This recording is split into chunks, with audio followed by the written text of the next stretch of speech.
What courses of study do you recommend that most likely to help them find a job in today's economy? I have so many young people coming to my office where they're friends of, daughters and sons and all, and they want to know, could you sit down with my daughter or my son and give them a little advice? I would always say, study something that can help you after you get out of college. I mean, I see so many students studying things. I don't want to say anything about which, because I could give you 10 different names. Things that will never, ever let them lead a life where they can support a family, where they can support their children and their education and health care and all of those things. And I want to tell them, don't do it. But at the same time, if they love it, I always say you have to do what you love. But I would always say, if you want to be a teacher, you study certain courses where you want to teach those particular courses. If you want to be a business person, you should absolutely go to business school, and whether it's marketing or accounting or any of them. If you want to be a scientist, if that's your thing, you have to study that. So always study something, but when you study it, don't do it just because it's of interest.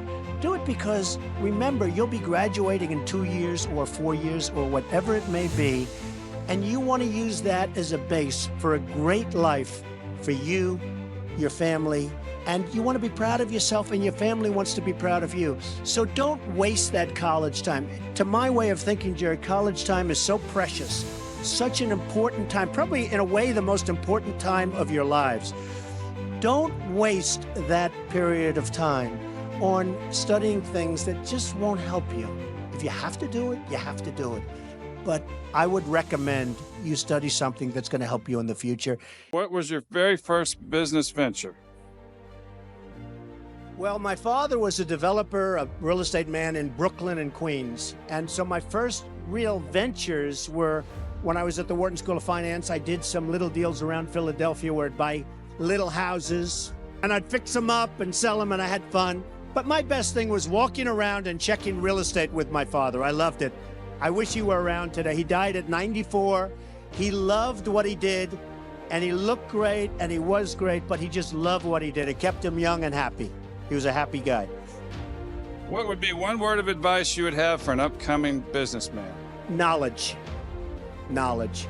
But if it's one word's very hard for that, but the word is knowledge. But you get knowledge through experience. One of the things people talk about is luck. And I do believe that people are lucky, and some people are luckier than others. I do believe that. But there's also an expression, the harder you work, the luckier you get. And I can tell you 10 instances where I didn't quit when it was 1990, the world was coming down, the debt markets were to everybody. All of my friends and enemies were going bankrupt. I never did. And the times were actually just terrible.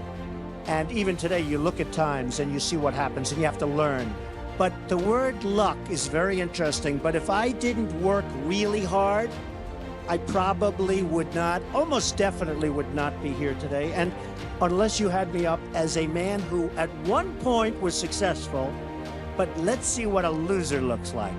So you have to work hard, because it is true. You can develop luck through hard work. What was your favorite moment on The Apprentice? I think my best day on Apprentice was really, because again, as I said before, Jerry, I knew nothing about ratings. But when I found out that I was the #1 show on television, I said, can you believe? I said, think of my father. I'm a movie star. I'm a television star. This was not supposed to be in my agenda. So that was probably the coolest moment, is when I found out how well we were doing. Sometimes in life, to be successful, oftentimes, most of the time, you have to follow your instincts. You have to follow your gut. You have to. Your parents may say wrong, your whoever may say wrong, but you have to do it. Now, speaking of that, you've got to love what you do. And I've seen so many instances where people with great talent went into things that they didn't love, and they failed. But to be a winner, and you're all winners, you've got to think like a winner. I would always say to people, and I'd see people, and I'd say, you got to love what you do. Because, if you love what you do, you work harder. But it's not work. Never, ever quit. Never, ever give up. Because that's the other thing. I've seen people that are super genius, but they don't have that gut feeling. They don't have that stick-to-itiveness, that never quit. And I've seen people that almost made it and failed because they couldn't go that extra mile. They couldn't do it. So you get something, you never, ever quit.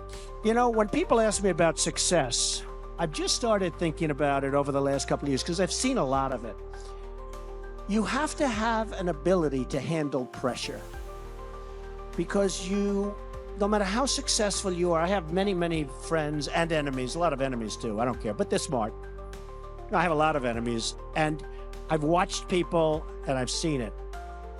And people that can handle pressure can be entrepreneurs, can be successful. Now, I have some friends that are really, really smart, but they can't handle pressure, in which case they should work for somebody, do great, and have a good life. There's nothing wrong with it.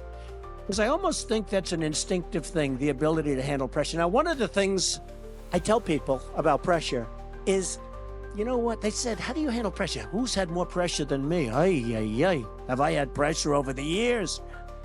And, you know, I mean, I get criticized in my hair, but it's not so bad, and it's real, it's mine. You know it is my real hair. I mean, I get killed. I had an article recently that was so good. It was such a great article. And then it had one line, but he wears the worst hairpiece I've ever seen. I couldn't show the article to anybody, and it's not even true. But you have to have the ability to handle pressure. And if you can't handle pressure, you have to know that about yourself. You have to know that about yourself. So, handle pressure. If you can't, that's okay. But one of the things I tell people about handling pressure is, remember, because they asked me the question, how do you handle the stress? And, you know, somebody actually said, Donald, you're so handsome. Do you believe this? I love this person. You're so handsome. How have you stayed so handsome under all this pressure? And I actually thought of it to myself. You have to remember, it doesn't matter. God matters. Your family matters. It doesn't matter. And if you say it, I have some people, they say, I've got to be successful. I've got to be. They'll never be successful. It's too crazy. They can't think straight. So you've got to be able to sort of say to yourself, nothing matters that much other than the real big deals with family, with your faith, etc. Okay. Always have passion. You've got to have passion for your family, for your life, for your church, for whatever it is. You've got to have that passion. You've got to just love it, okay? I always finish off by saying two things. Get even. Don't let people take advantage. Get even. And you know, if nothing else, other people will see that and they're going to say, you know, I'm going to let Jim Smith or Sarah Malone, I'm going to let them alone because they're tough customers. So I always say it.